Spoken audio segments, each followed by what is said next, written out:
ساری زندگی انسان ماں کی خدمت کرتا رہے تو بتاؤ ماں کی خدمتوں کا بدلہ دے سکتا ہے؟ ماں کے پیار کا صلہ دے سکتا ہے؟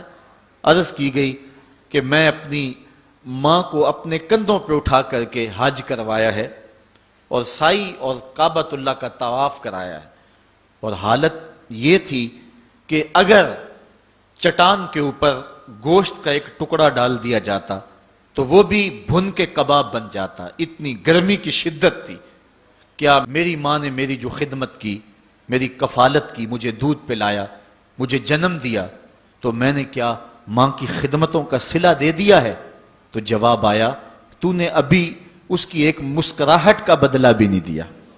ماں جب ہنس کے دیکھتی ہے تو جنت کی ساری کلیاں کھل اٹھتی ہیں، اور بیٹے کی زندگی ماں کے اس ہنسنے سے جو ہے وہ عبارت ہوتی ہے۔ بیٹے کے لیے ماں کے جو جذبات ہیں، ماں کی جو کہانیاں ہیں، ماں کے سینے میں جو درد کے امٹتی ہوئی ایک کائنات ہے، اس کا کوئی بدل نہیں ہو سکتا۔ ساری زندگی ایک ٹانگ پہ کھڑا ہو کے بندہ ماں کی خدمت کرتا رہے پھر بھی حق ادا نہیں ہوگا۔ ماں ماں ہوتی ہے، اللہ تعالیٰ جل شانہ نے اس کو وہ درجے عطا فرمائے۔ بیٹے کے ساتھ جو پیار ماں کرتی ہے بھلا کوئی کر سکتا ہے؟ کوئی اتنی محبت دے سکتا ہے جتنی ماں محبت دیتی ہے؟ ساری زندگی بھی انسان ان محبتوں کا بدل دینا چاہے تو نہیں دے سکتا، چونکہ ماں کے پیار کا کنارہ ہی کوئی نہیں۔ ماں کی محبت کی گہرائی اور گہرائی کو کوئی ناپ ہی نہیں سکتا۔ سمندر کے پاتال تک تو شاید کوئی پہنچ گیا ہو، لیکن ماں کے پیار کا کنارہ آج تک کسی کو نہیں ملا۔ اللہ تعالیٰ نے اس کے سینے میں دھڑکتا ہوا جو دل رکھا ہے اور تڑپتی ہوئی جو ممتا رکھی ہے، وہ ایک مثال بنی ہوئی ہے کہ کسی نے کسی کو کہا کہ میں تیرے پہ راضی تب ہوں گی کہ اگر تو اپنی ماں کا کلیجہ نکال کے لے آئے۔ تو اس بدبخت نے اپنی اس محبوبہ کی خواہش کو پورا کرنے کے لیے اس اقدام کی تیاری بھی کر لی، اور جا کے ماں کا سینہ چیرا اور اس کا کلیجہ نکالا، اور اپنی اس محبوبہ کی خوشنودی کے لیے تیز تیز آ رہا ہے کہ میں اس کو دکھاؤں کہ میں نے یہ کارنامہ بھی سر انجام دے دیا اور یہ چوٹی بھی سر کر لی ہے۔ تو تیزی سے آ رہا تھا، راستے میں ٹھوکر لگی، جب گرا تو کہتے ہیں ماں کے کلیجے سے آواز آئی پتر چوٹ تو نہیں آئی ہے؟ یہ ماں کے پیار کا روپ ہے، یہ ماں کی محبت کا انداز ہے۔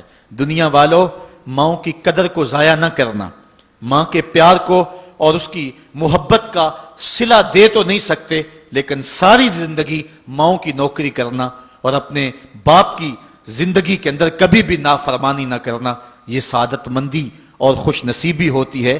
حضور نے منبر کی 3 سیڑھیوں پہ قدم رکھتے ہوئے آمین آمین کہا تھا، تو بعد میں پوچھا گیا حضور آپ نے ہر سیڑھی پہ قدم رکھتے ہوئے آمین کہا تو یہ کیا ماجرا تھا؟ فرمایا جبریل آئے تھے، انہوں نے مجھے کہا تھا اس شخص کی ناک خاک آلود ہو جو ماہ سیام رمضان المبارک کو پائے اور پھر کثرت عبادت سے اپنی بخشش نہ کروا سکے، تو میں نے آمین کہا۔ پھر کہا اس شخص کی ناک خاک آلود ہو جو والدین کو بڑھاپے میں پائے اور جنتی نہ ہو سکے ان کی خدمت کر کے، تو میں نے آمین کہا۔ پھر جبریل نے کہا اس شخص کی ناک خاک آلود ہو جس کے سامنے آپ کا ذکر کیا جائے اور آپ پر درود نہ پڑے، تو میں نے آمین کہا۔ تو وہ شخص کتنا بد نصیب ہے جو والدین کو ناراض کر لیتا ہے۔ میں کہتا ہوں ساری کائنات ماں کے قدموں تلے ہے، بلکہ میرے محبوب نے جنت کو ماں کے قدموں تلے قرار دیا۔ الجنت تحت اقدام الامہات، جنت ماں کے قدموں تلے ہیں۔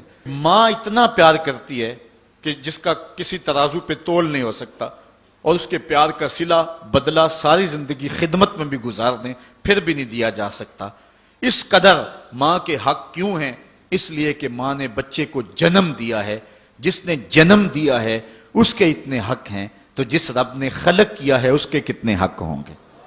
جس نے تخلیق کیا ہے، دست قدرت سے بنایا ہے، تو پھر اس کے کتنے حق ہوں گے؟ تو مجھے بتائیے اس شخص سے بڑا بدبخت کوئی ہو سکتا ہے جو اللہ کے حضور سجدہ ریزی نہیں کرتا؟ صبح کے وقت چڑیاں بھی اللہ کا نام لے رہی ہوتی ہیں، حشرات الارض بھی رب کا نام پکار رہے ہوتے ہیں، بلوں سے سر نکال کر جانور بھی اللہ کا نام پکار رہے ہوتے ہیں، اور اس شخص سے بڑا بد نصیب زمانے میں کوئی نہیں ہے کہ جو اللہ کے حضور جھکنا نہیں جانتا۔